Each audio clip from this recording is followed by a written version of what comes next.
السلام علیکم ورحمۃ اللہ وبرکاتہ۔ ان الحمد للہ نحمده ونصلی علی رسولہ الکریم، اما بعد فاعوذ باللہ من الشیطان الرجیم، بسم اللہ الرحمن الرحیم۔ اليوم اکملت لکم دینکم واتممت علیکم نعمتی ورضیت لکم الاسلام دینا۔ اللہ رب العزت کا نہایت ہی فضل و کرم ہے کہ اس مالک کی توفیق کے ساتھ آج ہم اس پروگرام میں جمع ہوئے ہیں۔ اللہ تعالی ہمارا یہاں پر بیٹھنا اپنی بارگاہ عالیہ میں قبول و منظور فرمائے۔ عزیزان محترم، قرآن مجید کی جو آیت مبارکہ میں نے اس وقت آپ کے سامنے تلاوت کی ہے، اس میں اللہ رب العزت فرماتے ہیں، اے میرے محبوب پیغمبر جناب محمد رسول اللہ صلی اللہ علیہ وآلہ وسلم، میں نے دین اسلام کو آپ پر مکمل کر دیا ہے۔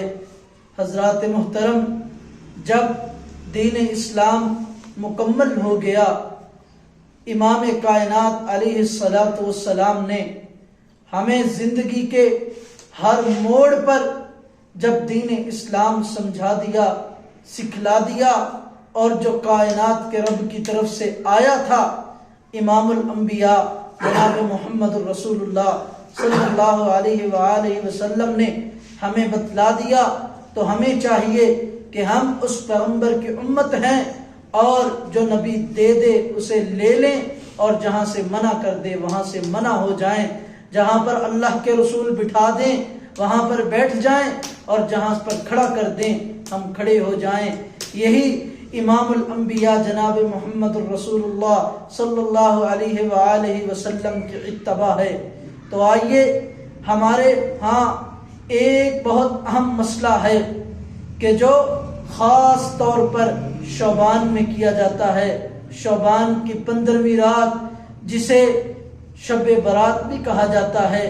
حضرات محترم، اللہ رب العزت جو امام الانبیاء جناب محمد الرسول اللہ صلی اللہ علیہ وآلہ وسلم کو دیتے ہیں، جو اللہ کے پیغمبر کو دیا ہے، وہ ہمارے تک امام کائنات نے عین ایک ایک حرف پہنچا دیا۔ اب جو اللہ کے رسول صلی اللہ علیہ وآلہ وسلم کے بعد لوگوں نے دین اسلام کے اندر نئی نئی بدعات، نئی نئی رسومات اور نئی ایجاد جو بھی کرتا ہے وہ بدعت کرتا ہے۔ حضرات محترم، چاہے کام جتنا ہی اچھا کیوں نہ ہو، وہ کام تب تلک انسان کے لیے باعث دلیل اور انسان کے لیے باعث ثواب نہیں بن سکتا جب تک اس پر امام الانبیاء جناب محمد الرسول اللہ صلی اللہ علیہ وآلہ وسلم کی مہر نہ ہوگی۔ یہی تو بات ہے کہ امام کائنات علیہ الصلاۃ والسلام نے بتلایا تھا کہ میری امت کے اندر بنی اسرائیل کی طرح یہ بات آ جائے گی، بنی اسرائیل کی طرح یہ بات لوگوں کے اندر گردش کرے گی کہ وہ بنی اسرائیل کے لوگ تھے جو انہیں ان کے علماء، مولوی لوگ جو انہیں بتلا دیتے تھے، وہ بغیر تحقیق کے اس پر عمل کر لیتے تھے۔ آج وہی اللہ کے رسول کی پیشن گوئی ہمارے معاشرے میں بھی موجود ہے کہ جو مولوی صاحب کہہ دیتے ہیں، جو علماء کہہ دیتے ہیں، بغیر تحقیق کے اس پر جناب ہم عمل شروع کر دیتے ہیں۔ حضرات محترم، پوچھا کرو، ان سے سوال کیا کرو۔ جب تم سوال کرو گے، جب تم پوچھو گے، تو پھر علماء کرام، مولوی حضرات، صوفی لوگ، پیر حضرات، یہ سارے کے سارے پھر تمہیں خالصتاً اللہ کا قرآن بتلائیں گے، رسول اللہ کا فرمان بتلائیں گے۔ حضرات محترم، یہ شب برات کے حوالے سے بعض ایسی بدعات ہیں جو ہمارے معاشرے میں کی جاتی ہیں۔ سب سے پہلے تو لوگ یہ سمجھتے ہیں کہ یہ وہ رات افضل ہے، اس رات قبرستان میں جانا چاہیے، قبرستان میں جا کر چراغاں کرنا چاہیے، قبرستان میں جا کر قبروں کی صفائی کرتے ہیں، اور خصوصاً ایک دن ایک ٹائم مقرر کیا ہوتا ہے کہ اس وقت ہم قبرستان میں جائیں گے. ہاں قبرستان میں جایا کرو. وہاں جا کر امام الانبیاء جناب محمد الرسول اللہ صلی اللہ علیہ وآلہ وسلم نے فرمایا انسان کو اپنی موت یاد آتی ہے, انسان کو آخرت یاد آتی ہے, لیکن یہ صرف دن ایک سال کے اندر ایک مرتبہ جانا, یہ مخصوص کرنا, یہ میرے بھائیوں قرآن و احادیث سے ثابت نہیں. اس لیے قبرستان میں تو ہر روز ہی جانا چاہیے, جا کر اپنی موت کو یاد کرنا چاہیے. حضرات محترم, اس کے علاوہ اس رات کو خاص طور پر عبادت کے لیے مقرر کیا جاتا ہے. ساری رات عبادت کی جاتی ہے. ہاں عبادت کرنا منع نہیں, لیکن جس طرح اللہ کے رسول صلی اللہ علیہ وآلہ وسلم نے عبادت کی ہے آپ کو بھی اسی طرح عبادت کرنی چاہیے. اللہ کے رسول صلی اللہ علیہ وآلہ وسلم ہر رات عبادت کیا کرتے تھے, پورا سال عبادت کیا کرتے تھے. اور امام الانبیاء جناب محمد الرسول اللہ صلی اللہ علیہ وآلہ وسلم نے فرمایا اللہ رب العزت ہر رات آسمان دنیا پر تشریف لاتے ہیں.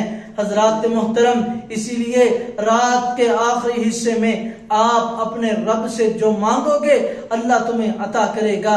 اس کے علاوہ اس رات کو جناب چراغا کیا جاتا ہے, پٹاخے چلائے جاتے ہیں. انسان اپنی محنت مزدوری کی کمائی, حلال کی کمائی, وہ ساری کی ساری شیطان کے راستے میں خرچ کر دیتا ہے. اور امام الانبیاء نے فرمایا جو شیطان کا بھائی ہے وہ فضول خرچی کرتا ہے, یعنی فضول خرچی کرنے والا شیطان کا بھائی ہے. اس لیے میرے بھائیوں ہمیں چراغا بھی نہیں کرنا چاہیے, اور اس رات کو مخصوص کر کے اس کی عبادت بھی نہیں کرنی چاہیے. حضرات محترم, پھر اگلے دن روزہ رکھا جاتا ہے مخصوص کر کے. یہ روزہ بھی اللہ کے رسول صلی اللہ علیہ وآلہ وسلم کی احادیث سے اور اللہ کے قرآن سے ثابت نہیں. ہاں شعبان کے اندر روزے رکھو. امام الانبیاء سیدنا امام الانبیاء جناب محمد الرسول اللہ صلی اللہ علیہ وآلہ وسلم کی پیاری زوجہ محترمہ سیدہ امی عائشہ رضی اللہ تعالی عنہا وہ بیان کرتی ہیں کہ جس قدر اللہ کے رسول شعبان میں روزے رکھا کرتے تھے اس قدر کسی اور مہینے میں روزے نہیں رکھا کرتے تھے. جب ہم نے پوچھا اللہ کے رسول سے کہ امام الانبیاء آپ روزے اتنے کیوں رکھتے ہیں اس مہینے کے اندر, تو اللہ کے رسول صلی اللہ علیہ وسلم نے فرمایا کہ یہ رمضان المبارک کی ٹریننگ ہے, اس لیے ہم روزے رکھتے ہیں. تو میرے بھائیوں شعبان کی بڑی قدر ہے, بڑی عزت ہے, لیکن صرف ایک رات کی عبادت کرنا یا ایک رات کو سارے کے سارے نیک کام کرنا, پورا سال پھر مسجد کے اندر نہ آنا, پورا سال قرآن پاک کی تلاوت نہ کرنا, پورا سال پھر جناب روزے نہ رکھنا, رمضان المبارک کے روزے نہ رکھنا, یہ سارے کا سارا غلط ہے. جو اللہ کے رسول نے دے دیا وہ لے لو, جس سے منع کیا اس سے منع ہو جاؤ. اسی میں ہماری نجات ہے, اسی میں ہماری بھلائی ہے.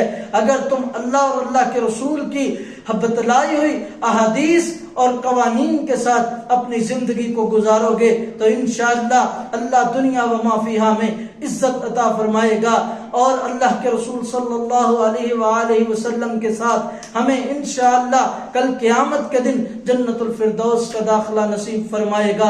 میری دعا ہے میں نے جو کچھ بیان کیا اللہ میرے سمیت ہم سب کو اس پر عمل کرنے کی توفیق عطا فرمائے, آگے لوگوں تک پہنچانے کی توفیق عطا فرمائے. یار زندہ صحبت باقی. اقول قولی ھذا استغفر اللہ لی ولکم ولسائر المسلمین وآخر دعوانا الحمد للہ رب العالمین.